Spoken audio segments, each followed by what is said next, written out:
por qué decimos los católicos que la Iglesia es santa? Descúbrelo aquí. Bienvenidos. Para tomar en consideración esta enseñanza de que la Iglesia es santa, vamos a tener en cuenta que la Iglesia es una, santa, católica y apostólica, y estas 4 cualidades deben ir unidas entre sí. Vamos a explicarlo desde el Catecismo de la Iglesia Católica y voy a tomar el numeral 811. Dice: la Iglesia es una, santa, católica y apostólica. Esta es la única Iglesia de Cristo de la que confesamos en el credo que es una, santa, católica y apostólica. Estos 4 atributos inseparablemente unidos entre sí indican rasgos esenciales de la Iglesia y de su misión. La Iglesia no los tiene por ella misma, es Cristo quien por el Espíritu Santo da a la Iglesia el ser una, santa, católica y apostólica. Y Él es también quien la llama a ejercitar cada una de estas cualidades.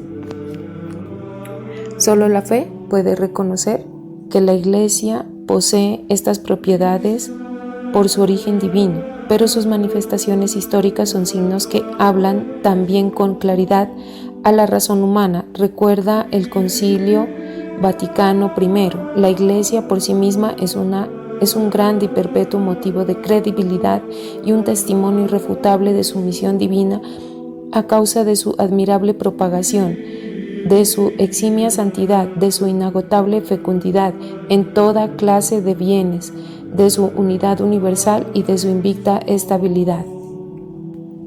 Anteriormente habíamos empezado con por qué la Iglesia es una y ya lo habíamos explicado. Ahora voy a seguir con la enseñanza de por qué la Iglesia es santa, por qué nosotros los católicos decimos que la Iglesia es santa. Vamos al numeral 823 del Catecismo de la Iglesia Católica, que nos dice lo siguiente: la fe confiesa que la Iglesia no puede dejar de ser santa. En efecto, Cristo, el Hijo de Dios, a quien con el Padre y con el Espíritu se proclama el solo santo, amó a su Iglesia como a su esposa. Él se entregó por ella para santificarla, la unió a sí mismo como su propio cuerpo y la llenó del don del Espíritu Santo para gloria de Dios. La Iglesia es, pues, el pueblo santo de Dios y sus miembros son llamados santos. Y vamos ahora a leer Hechos de los Apóstoles, capítulo 9, versículo 13. Primera de Corintios 6, 1. Primera de Corintios 16, 1.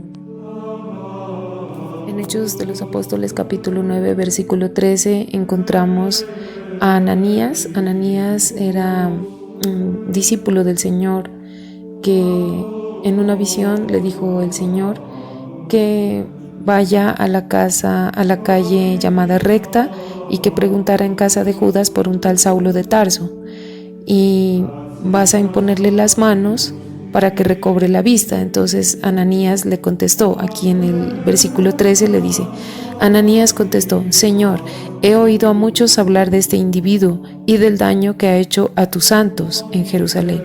Entonces miramos que aquí está nombrando a los santos. Entonces la Iglesia Católica es santa porque tiene santos, ¿no? Y la Iglesia es santificadora. Bueno, vamos a seguir leyendo. Aquí en la primera carta de Corintios, capítulo 6, versículo 1, nos dice: ¿hay alguien entre vosotros que, teniendo un pleito con otro, se atreve a llevarlo a juicio ante los impíos y no ante los santos? ¿Habéis olvidado que los santos juzgarán el universo?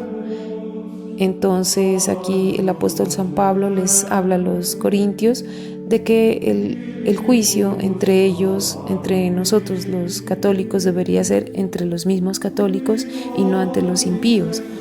Entonces miramos que habla de los santos, ¿no? Que dentro de la Iglesia, que en ese tiempo no se llamaba católica, pero se le decía la Iglesia, es fundada por el Santo de los Santos, ¿quién es? Jesucristo.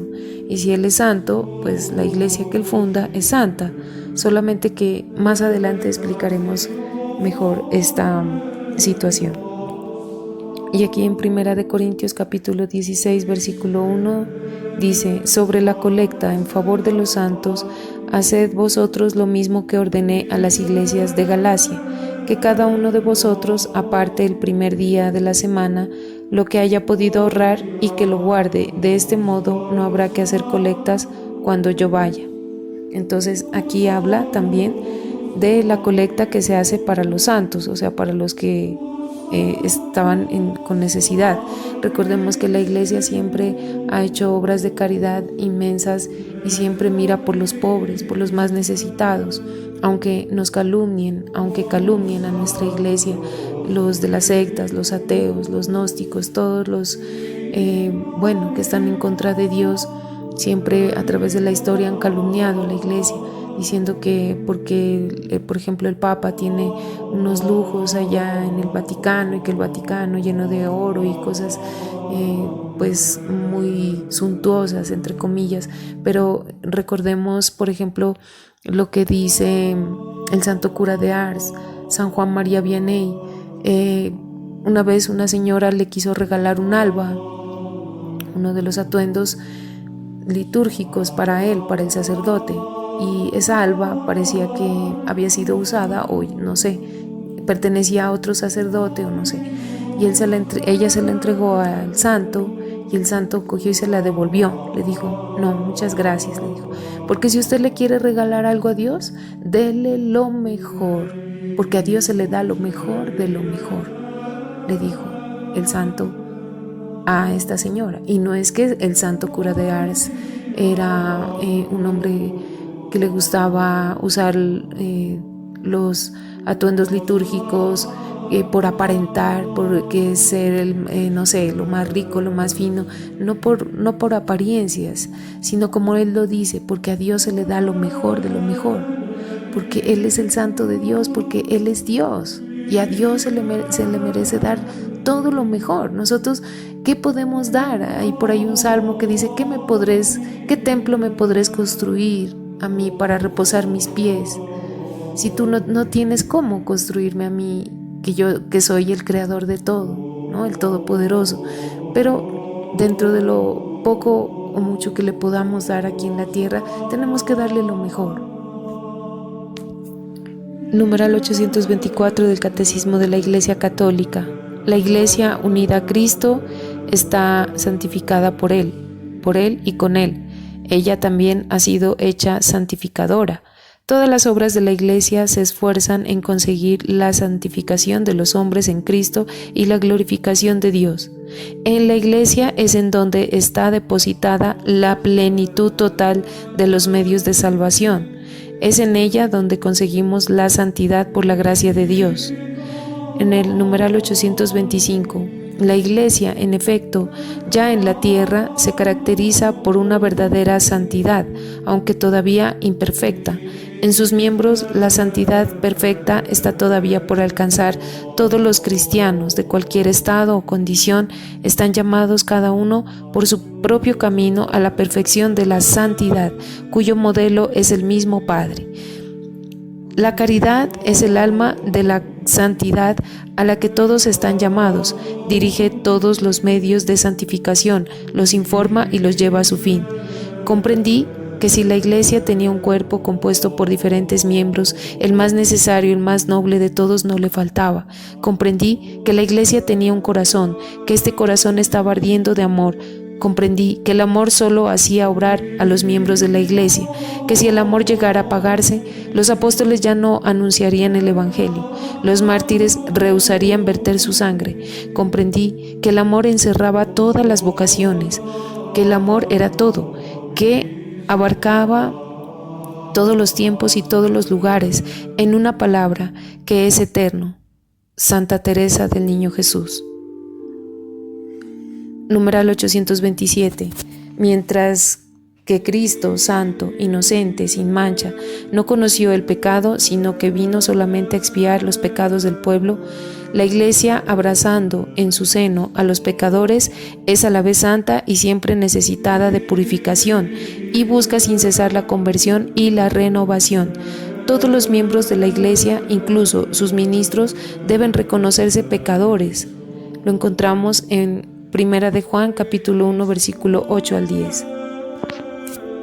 Dice: Si decimos que no hemos pecado, nos engañamos y la verdad no está en nosotros. Pero si confesamos nuestros pecados, Él, que es fiel y justo, nos perdonará los pecados y nos limpiará de toda injusticia. Si decimos que no hemos pecado, lo hacemos mentiroso y su palabra no está en nosotros. Continúo. Dice, en todos la cizaña del pecado todavía se encuentra mezclada con la buena semilla del Evangelio hasta el fin de los tiempos. Mateo 13, 24, 30. ¿Qué nos dice? Les propuso otra parábola. El reino de los cielos se parece a un hombre que sembró buena semilla en su campo, pero mientras los hombres dormían, un enemigo fue y sembró cizaña en medio del trigo y se marchó. Cuando empezaba a verder y se formaba la espiga, apareció también la cizaña. Entonces fueron los criados a decirle al amo: Señor, ¿no sembraste buena semilla en tu campo? ¿De dónde sale la cizaña? Él les dijo: un enemigo lo ha hecho. Los criados le preguntan: ¿quieres que vayamos a arrancarla? Pero él les respondió: no, que al recoger la cizaña podéis arrancar también el trigo. Dejadlos crecer juntos hasta la siega, y cuando llegue la siega, diré a los segadores: arrancad primero la cizaña, atadla en gavillas para quemarla, y el trigo almacenadlo en mi granero. Palabra del Señor. Gloria a ti, Señor Jesús. Entonces miramos que la iglesia pues congrega a pecadores alcanzados ya por la salvación de Cristo, pero aún en vías de santificación. Entonces la iglesia es pues santa aunque abarque en su seno pecadores, porque ella no goza de otra vida que de la vida de la gracia. Sus miembros ciertamente, si se alimentan de esta vida, se santifican; si se apartan de ella, contraen pecados y manchas del alma, que impiden que la santidad de ella se difunda radiante, por lo que se aflige y hace penitencia por aquellos pecados, teniendo poder de librar de ellos a sus hijos por la sangre de Cristo y el don del Espíritu Santo. Numeral 828. Al canonizar a ciertos fieles, es decir, al proclamar solemnemente que esos fieles han practicado heroicamente las virtudes y han vivido en la fidelidad a la gracia de Dios, la Iglesia reconoce el poder del Espíritu de Santidad que está en ella y sostiene la esperanza de los fieles, proponiendo a los santos como modelos e intercesores. Los santos y las santas han sido siempre fuente y origen de renovación en las circunstancias más difíciles de la historia de la Iglesia. En efecto, la santidad de la Iglesia es el secreto manantial y la medida infalible de su laboriosidad apostólica y de su ímpetu misionero. La Iglesia en la Santísima Virgen llegó ya a la perfección, sin mancha ni arruga. En cambio, los creyentes se esfuerzan todavía en vencer el pecado para crecer en la santidad. Por eso dirigen sus ojos a María. En ella, la Iglesia es ya enteramente santa. Entonces miramos después de esta explicación que nos da desde el Catecismo de la Iglesia Católica, cómo nosotros, los católicos, pertenecemos a una Iglesia que es santa. ¿Por qué? Porque la fundó el Santo de los Santos, que es Jesucristo. Y Él la fundó, su Iglesia, su única Iglesia, y quiso que sea santa como Él. Pero, lógicamente, para que la Iglesia sea santa, tenía que santificarla, y para santificarla tenemos que, en el caso nuestro, tenemos que recurrir a esa gracia especial que no la tienen los protestantes, como son los sacramentos. La Iglesia está llena de pecadores, que somos todos los católicos, somos pecadores y nos reconocemos pecadores. Miren que esa es una gracia del don de la humildad, de reconocernos que somos pecadores, pero solamente la tienen algunos. Hay otros que no. ¿Por qué? Porque están llenos de soberbia, como por ejemplo los mismos protestantes que están fuera de la iglesia, ellos son los que más nos atacan y nos insultan en las calles y nos dicen: ustedes son borrachos, son mujeriegos, ustedes son adúlteros, ustedes son fornicarios, ustedes son ladrones, son mentirosos, son estafadores, bueno, etcétera, asesinos, bueno. Y ellos juzgan y no se dan cuenta de lo que tienen la viga que tienen en el ojo, ¿no? Dice en la palabra de Dios: no juzguéis y no seréis juzgados. ¿Por qué no miras primero tú miras lo que tiene la paja de tu hermano, pero no miras la viga que tienes en tu ojo? Entonces, démosle gracias a Dios que nosotros sí nos reconocemos pecadores. Y de hecho en el catecismo de la iglesia, como lo leí en la explicación que nos da el catecismo, que la iglesia sí está llena de pecadores. Entonces, ¿cuál es la gracia especial que nosotros tenemos? Pues que Jesucristo quiso santificarla. ¿Por medio de qué? Por medio de los sacramentos. Esta gracia, este don maravilloso del cielo, que no la tienen ninguna secta, ninguna creencia que no es la católica. Entonces, démosle gracias a Dios de que pertenecemos a esta santa Iglesia Católica, fundada por el Santo de los Santos, que es Jesucristo. ¡Viva Cristo Rey! Te invito a que te suscribas, le des like y compartas con tus amigos. Bendiciones.